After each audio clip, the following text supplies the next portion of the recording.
ကျွန်တော်တို့ဒီနှစ်ကတော့ပေါ့နော်ကျွန်တော်တို့က10နှစ်ပြည့်ဆိုတော့ပထမတော့ program တွေကျွန်တော်အများကြီးစီစဉ်ထားတယ်ဒါပေမဲ့အားလုံးတည့်တဲ့အတိုင်းပဲပေါ့နော် covid နဲ့ကြတော့ကျွန်တော်တို့ကphysical ပွဲပေါ့နော်ပြုလုပ်ဖို့ကအဆင်မပြေဘူးဖြစ်သွားပါတယ်အဲ့ဒါကြောင့်ကျွန်တော်တို့ကဒီပွဲကိုပေါ့နော် online ဖြစ်ပြောင်းလဲရတယ်ပေါ့နော် online ဖြစ်ပြောင်းလဲရတယ်ဒီနှစ်ကတိုက်ဆိုင်တာကျွန်တော်တို့ဝတ္တန်ရုပ်ရှင်ပွဲတော်ရဲ့10နှစ်ပြည့်အပြင်ပေါ့နော်ညီမရုပ်ရှင်နှစ်တရာပြည့်နေတဲ့တိုက်ဆိုင်ပါတယ်အဲ့တော့ကျွန်တော်တို့ကဒီညီမရုပ်ရှင်နှစ်တရာပြည့်မှာပေါ့နော်ကျွန်တော်တို့က10နှစ်တာတစ်ခုပေါ့နော်10နှစ်တာတစ်ခုပါဝင်ခွင့်ရတဲ့အတွက်အများကြီးဝမ်းသာတယ်ဂုဏ်လည်းဂုဏ်ယူတယ်ဒါကိုလည်းကျွန်တော်တို့ကဂုဏ်ပြုချင်ပါတယ်ကျွန်တော်တို့အခုလောဆယ်တော့ဒီနှစ်ကတော့အခုဒီနေ့စမဲ့ပွဲရတော့ကျွန်တော်တို့ကပေါ့နော် online ပွဲပဲ online ပွဲဖြစ်တယ်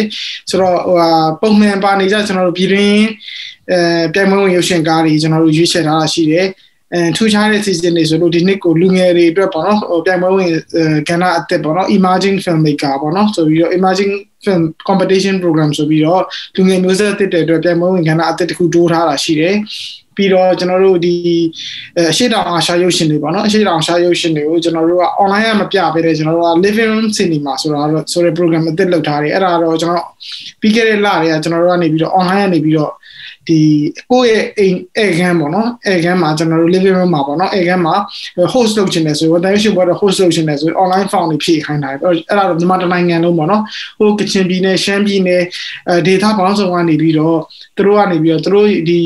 ရှင်းအောင်အာရှရုပ်ရှင်တွေကိုကိုယ့်ရဲ့အခန်းမှာပဲမိသားစုနဲ့တော့၎င်းတင်ငယ်ချင်းတွေနဲ့တော့၎င်းအတူတူကြည့်ကြမယ်ဆိုတော့ program လေးလုပ်ထားတယ်အဲ့ဒါမျိုးလည်းကျွန်တော်တို့လူအိမ်ပေါင်း50 60လောက်မှာကျွန်တော်တို့နေ့စဉ်တစ်ဖက်လုံးမှာပြသွားမှာပေါ့နော်ရုပ်ရှင်ပွဲတော်နဲ့တပြိုင်နက်အိမ်နေမှာကျွန်တော်တို့ link တွေပေးလိုက်ပြီးတော့တို့တွေကအိမ်မှာတို့ကြည့်ကြမယ်ပေါ့နော်အဲ့ဒါ online မှာမပြတဲ့living room cinema ဆိုတဲ့ program လေးလုပ်ထားတယ်ကျွန်တော်တို့ online မှာတော့ဒီပြိုင်ပွဲဝင်ကားတွေရှိမယ်ပြီးတော့မဲခေါင် data ပေါ့နော်မဲခေါင်9နိုင်ငံမဲခေါင်မြေအကြောင်းရိုက်ထားတဲ့မဲခေါင်2030ဆိုတဲ့ရုပ်ရှင်ကားကိုပြမယ်ပြီးရင်ကျွန်တော်တို့ကဒီနှစ်ကတော့မတူတာတော့ပေါ့နော် online ဖြစ်သွားတဲ့အတွက်ကြောင့်ကျွန်တော်တို့ကတနိုင်ငံလုံးကတော့လာမကဘူးတကဘာလုံးကချိန်တဲ့နေရာမစိုးကျွန်တော်တို့ကြည့်လို့ရမယ်ဆိုတဲ့အစီအစဉ်လေးဖြစ်သွားမယ်ပေါ့နော်ဒါကတော့ဒီနှစ်ကထူးထူးခြားခြားအစီအစဉ်ပါကျွန်တော်တို့လည်းဒီ covid ကလာပြီးသွားရင်တော့ဒီရန်ကုန်မှာဟိုပွဲလေးတစ်ပွဲပြန်လုပ်ဖို့တော့စဉ်းစားထားတာလေးတော့ရှိတယ်ဒါကတော့ဖြစ်နိုင်ရင်ပေါ့နော် loss တွေကတော့ကျွန်တော်တို့လုပ်နိုင်တာကတော့ညနေတိုင်းမှာပေါ့နေ့တိုင်းမှာပေါ့နော်ကျွန်တော်တို့က discussion တွေ panel တွေရုပ်ရှင်သမားတွေအတွက်ထောက်ကူပြုမယ့်ဟာတွေဆွေးနွေးပွဲတွေပေါ့နော်အဲ့ဒါမျိုးတွေစီစဉ်မယ်ပြီးတော့73ရက်နေ့ညီမရုပ်ရှင်နှစ်တရာအပြည့်မှာတော့ကျွန်တော်တို့beyond 100 years ဆိုပြီးတော့ကျွန်တော်နှစ်တရာအလုံးပေါ့နော်မြန်မာရုပ်ရှင်နှစ်တရာလုံးလူငယ်တွေကဘာတွေကိုမျှော်လင့်ထားတယ်ဘာတွေကိုမြင်လာဘာတွေကျွန်တော်တို့မြန်မာရုပ်ရှင်လောကအတွက်ဘာတွေအနာဂတ်ကိုပေါ့နော်ကျွန်တော်တို့ကမျှော်ကြည့်တဲ့ပုံစံမျိုးပေါ့နော်အဲ့ဒီအတွက်ဆွေးနွေးပွဲ panel discussion writer နာကြီးကျွန်တော်ရုပ်ရှင်မော်ကွန်းနေရုပ်ရှင်ဟောင်းတွေထင်းထင်းနဲ့ရှိရကိုအုပ်ကပြီးတော့ကျွန်တော်ပါမယ်ပြီးတော့ကိုအဲလေးဆိုညွှန်ရေးတယ်အခုတရားပေါ့နော်ကိုပါတယ်သူကနေလိုက်ကျွန်တော်တို့ဒီစင်ဆာနဲ့ပတ်သက်လို့ပြီးတော့မူပိုင်ခွင့်နဲ့ပတ်သက်လို့ဒါမျိုးတွေအကုန်လုံးမှာကျွန်တော်တို့ဆွေးနွေးသွားမယ်ပေါ့နော်နှစ်တရာအပြင်မှာ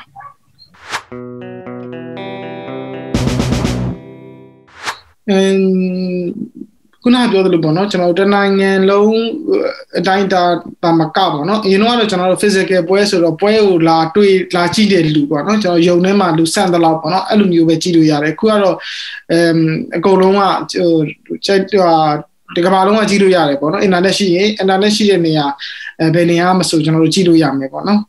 အဲ့လိုမြန်မာနိုင်ငံမှာဆိုတော့ရခိုင်အကြည့်လို့မရသေးဘူးပေါ့နော် channel တနိုင်ငံလုံးကကြည့်လို့ရမယ်ပေါ့ကျွန်တော် internet မရတော့ internet အဲ့လိုမျိုး internet ရှိပြီဆိုကျွန်တော်တို့အကုန်လုံးကကြည့်လို့ရမယ်ရုပ်ရှင်ပွဲတော့ဖြစ်လာမယ်ပြီးတော့နောက်တစ်ခုကောင်းတဲ့ချက်ကတော့ကျွန်တော်တို့ခုနလိုonline ဆွေးနွေးပွဲတွေလုပ်ပါတယ်ပေါ့နော်ပြီးတော့ Facebook ကနေပြီးကျွန်တော် live လွှင့်မယ်ပေါ့ live လွှင့်မယ်ဆိုတော့အဲ့ဆွေးနွေးပွဲတွေကိုလည်းတနိုင်ငံလုံးကနေပြီးတော့နားထောင်လို့ရတယ်ကျွန်တော်အဓိကတော့ဒီမှာတူပဲပြောပြီးဆွေးနွေးပါမှာပါကျွန်တော်ပြီးတော့ lighting နဲ့ပတ်သက်တဲ့ဆွေးနွေးပွဲတွေကျွန်တော် sound နဲ့ပတ်သက်တဲ့ဆွေးနွေးပွဲပေါ့နော်ရုပ်ရှင်နဲ့ပတ်သက်တဲ့ဟာတွေကိုလည်းကျွန်တော်တို့လုပ်ပါဖို့အစီအစဉ်ရှိပါတယ် schedule တွေတော့အပြည့်ပဲခင်ဗျကျွန်တော်ဒီ10ရက်နေ့နေပြီး18ရက်နေ့ထိ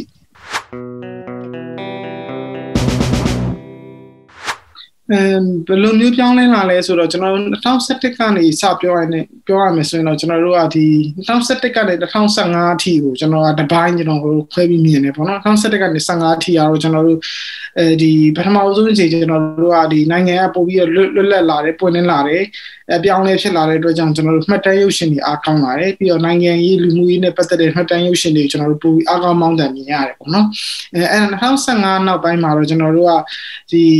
နိုင်ငံရေးနဲ့ပတ်သက်တဲ့ရုပ်ရှင်တွေကလက်ရှိအစိုးရနဲ့လက်ရှိစစ်တပ်နဲ့ဝေဖန်ထားတဲ့နိုင်ငံရေးအတွက်အားကောင်းတဲ့မတရုပ်ရှင်တွေသိမမြင်ရတော့ပေါ့နော်အရင်အကြောင်းကိုပြန်ပြောရတဲ့ documentary ရောရှိသေးတယ်လက်ရှိမှာနိုင်ငံရေးအားကောင်းတဲ့မတရုပ်ရှင်တွေ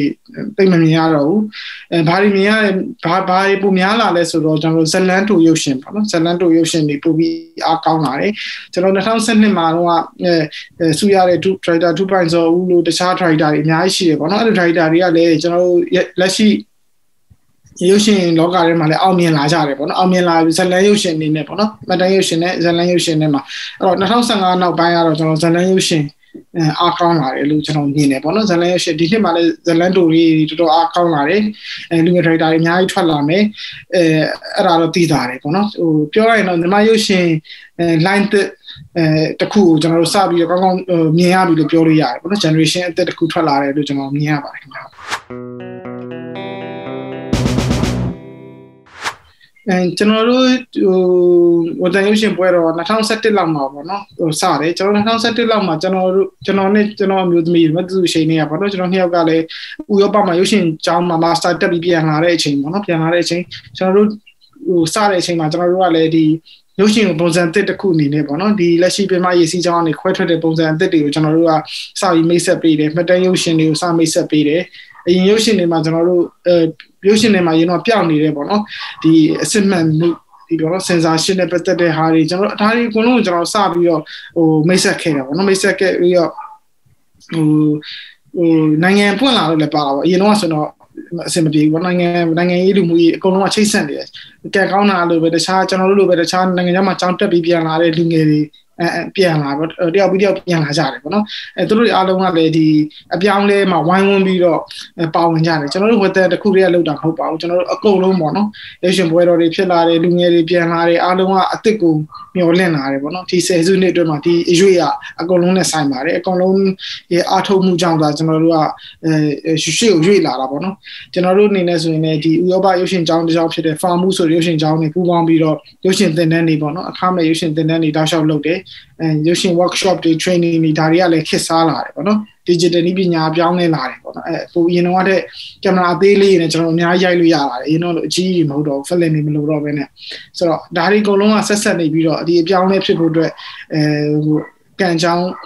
းဖန်တီးလာတယ်လို့ပဲပြောမှာပါခင်ဗျာဟုတ်ကဲ့ဒီနှစ်ကတော့ကျွန်တော်တို့ Watan competition ဆိုတာယင်နှစ်ကလို့ပဲ main ပြိုင်ပွဲပေါ့နော် main ပြိုင်ပွဲမှာကျွန်တော်တို့က3စုရှိမယ်short film ရဲ့ကျွန်တော်တို့ documentary ရဲ့ new vision ဆို3စုရှိမယ်ဒီမှာကျွန်တော်တို့ကaperture ဆိုတဲ့ lighting ကနေပြီးတော့ကျွန်တော်တို့ sponsor ပေးတဲ့အတွက်ကြောင့် aperture lighting ပေါ့နော်အဲ့ဒါအတွက်အကောင်းဆုံ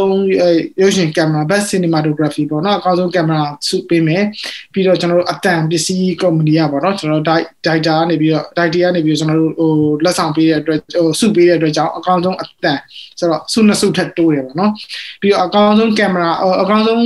best short film အကောင်းဆုံးဇာတ်လမ်းတိုဆုကိုကျွန်တော်တို့ Akira ကနေပြီးတော့ကျွန်တော်တို့ camera package ပေါ့နော် Akira render ကနေပြီးတော့ camera package ပေးတဲ့အတွက်ကြောင့်သူနောက်ရိုက်မဲ့ short film အတွက်ကို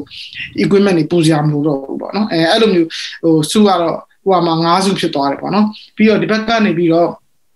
့ဟို imagine program မှာလေကျွန်တော်တို့က best imaging director ပေါ့နော် imaging director ဟိုစုပေးရတစုရှိမယ်ပြီးတော့ခုနလို camera light တွေတစုစီထပ်ပေးတယ်ပြီးတော့နောက်တစ်ခုကကြတော့ကျွန်တော်တို့ဒီဟိုပေါ့လူငယ် director တွေကိုစုပေးတဲ့စုတစုနောက်ပေးထားတာရှိတယ်အဲ့ဒါကတော့ကျွန်တော်တို့ဟိုပေါ့ဘယ်လိုခေါ်မလဲaction 8နဲ့ကျွန်တော်တို့ဒီလူငယ်တွေကိုเนาะထောက်ပံ့ပေးတဲ့ program ပေါ့เนาะအဲ့ program NGO နဲ့ကျွန်တော်တို့ပေါင်းပြီးပေးတဲ့လူငယ် filmmaker တွေပေးတဲ့စုအဲ့ဒါတစုတိုးတယ်ပြီးတော့ audience award ပေါ့ audience award ကတော့ကျွန်တော် online ဖြစ်တဲ့အတွက်ကြောင့်ပရိသတ်တွေကကျွန်တော်တို့ website မှာတွားပြီးတော့သူတို့ကြိုက်တဲ့ရုပ်ရှင်ကို vote လုပ်လို့ရတယ်ပေါ့နော်အဲ့လို vote လုပ်ပြီးတော့ပေးတဲ့စုပေါင်းအားလုံးကျွန်တော်တို့ဒီ10နှစ်မှာစု10စုဖြစ်သွားတာပေါ့အားလုံးပေါင်း10စု imagine နဲ့ဟို main နဲ့ပေါင်းလိုက်အားလုံးပေါင်း10စုဖြစ်သွားပါတယ်ဟုတ် ဟုတ်ကျွန်တော်အနေနဲ့ကတော့အရေးကြီးတဲ့အချက်နှစ်ချက်ပေါ့နော်ပထမတစ်ချက်ကဘာလဲဆိုတော့ကျွန်တော်တို့ကcritical thinking ပေါ့နော်ကျွန်တော်နိုင်ငံမှာအများကြီးနှစ်ပေါင်းများစွာပြောင်းနေတာပေါ့နော်ကျောင်းတွေမှာကျွန်တော်တို့ဆီယာမအစာရေးတာကိုကျွန်တော်တို့ကကြက်တဲ့မောင်ကနေကူရေးတယ်ပြီးအဲ့တိုင်းပြန်ဣတိမီရေးချက်ပြီးတော့ပြန်ဖြည့်တယ်ကျွန်တော်တို့ကစဉ်းစားဖို့ကျွန်တော်တို့ကပေါ့နော်ဟိုတွေးခေါ်ဖို့မေးခွန်းထုတ်ဖို့အဲ့ဒါမျိုးလုပ်ဖို့ကျွန်တော်တို့အခွင့်အရေးမပေးခဲ့ဘူးပေါ့နော်ရုပ်ရှင်အမှုပညာမှာကျွန်တော်တို့ကဒီရုပ်ရှင်ရိုက်တဲ့အခါမှာကျွန်တော်တို့ကတွေးခေါ်ဖို့ပြိတ္တကပါဝင်စဉ်းစားဖို့ပေါ့နော်ဒါမျိုးတွေကိုလည်းကျွန်တော်တို့ကဟိုကျွန်တော်နှိုးဆော်ပေးနိုင်တဲ့ဟာတွေအများကြီးရှိတယ်ပေါ့ရုပ်ရှင်ကနေပြီးတော့သူက audio visual ဖြစ်တဲ့အတွက်ရုပ်နဲ့အသံနဲ့ဖြစ်တဲ့လူတွေကနေ့စဉ်တတူကဒါတွေကိုပို့ပြီးတော့အသုံးပြုလာကြအရင်တော့ကလေးတွေကစာဖတ်တယ်ခုကလေးတွေစာမဖတ်တော့ဘူးပေါ့နော် tablet နဲ့ဖုန်းနဲ့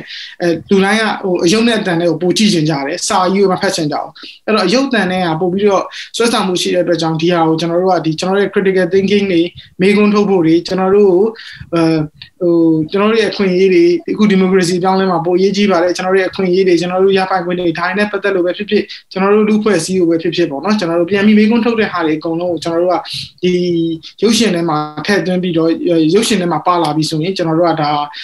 ပို့ပြီးတော့အတွေးခေါ်ပို့ပြီးတော့ဖွံ့ဖြိုးလာနိုင်တယ်ပေါ့နော်ပို့ပြီးတော့စဉ်းစားဖို့ဖြစ်လာမယ်ပေါ့ဘာလို့လဲဆိုတော့ကျွန်တော်တို့ရုပ်ရှင်ကိုနှစ်ပေါင်းများစွာကျွန်တော်တို့က propaganda ပေါ့နော်ဝါဒဖြန့်ချီအနေနဲ့သုံးခဲ့တာပေါ့နော်ဝါဒဖြန့်မစင်သေးလို့မစင်သားနဲ့ရုပ်ရှင်မှာဒါပြတယ်ဒီ message ကိုပေးတယ်မင်းတို့ဒီတိုင်းပဲတွေးဒီတိုင်းပဲခေါ်ဆိုပြီးတော့အဲ့လိုမျိုးကျွန်တော်တို့တစ်ဖက်ပိတ်ဖြစ်အောင်လုပ်ခဲ့တဲ့ပုံစံအနေပြီးကျွန်တော်တို့အခုကပို့ပြီးတော့ပွင့်လင်းတယ်ပို့ပြီးတော့ဆွေးနွေးမယ်အမေးအဖြေတွေဖြစ်လာမယ်မိကုန်းတွေပို့ထုတ်လာမယ်ဆိုတဲ့ရုပ်ရှင်ပုံစံကိုကျွန်တော်တို့ကပြောင်းလဲလာတဲ့အဲမှာဝန်ထမ်းအဓိကပါပါတယ်ကျွန်တော်အဲ့ဒါကြောင့်ဒီဟာတော့ကျွန်တော်တို့လူဖွဲ့စည်းအတွက်ကိုတောင်းတနေရနေပြီးတော့ပြောင်းလဲလုပ်မှာပေါ့နော်ပညာရေးစနစ်ကလည်းပြောင်းနေပါပြီဒါပေမဲ့ပညာရေးစနစ်တစ်ခုကပြောင်းနေဆိုတော့နှစ်ကိုနှစ်ရာစုချီပြီးတော့ကျွန်တော်တို့ကြားတယ်ပေါ့နော်ဒီခုနလိုအတွေးခေါ်ပြောင်းဖို့ပညာရေးစနစ်မှာလည်းပြောင်းဖို့လိုတယ်တပြိုင်တည်းမှာပဲအနုပညာလေးလည်းပို့ပြီးတော့လွယ်လွယ်ကူကူနဲ့ထီထီမိမိလုံနိုင်တယ်ပေါ့နော်ဒါကြောင့်ဒီအတွေးခေါ်လူတွေစဉ်းစားတဲ့ပုံစံတွေမှာအနုပညာအများကြီးchallenge တစ်ခုဖြစ်လာနိုင်ပါတယ်ခင်ဗျဟုတ်ကဲ့ကျွန်တော်အနေနဲ့ရုပ်ရှင်ပွဲတော် online မှာဖြစ်တဲ့အတွက်ကြောင့်ပို့ပြီးတော့လွယ်လွယ်ကူကူကြည့်လို့ရမှာပါရုပ်ရှင်ကားတွေကိုလာကြည့်ဖို့အားလုံးလာကြည့်ဖို့ဖိတ်ပါတယ်ရုပ်ရှင်ကိုစိတ်ဝင်စားတယ်ရုပ်ရှင်ဖန်တီးကိုယ်တိုင်ဖန်တီးခြင်းနဲ့ဆိုလည်းကျွန်တော်တို့နေ့တိုင်းပေါ့နော် online မှာFacebook page မှာ website မှာကျွန်တော်တို့ဒီ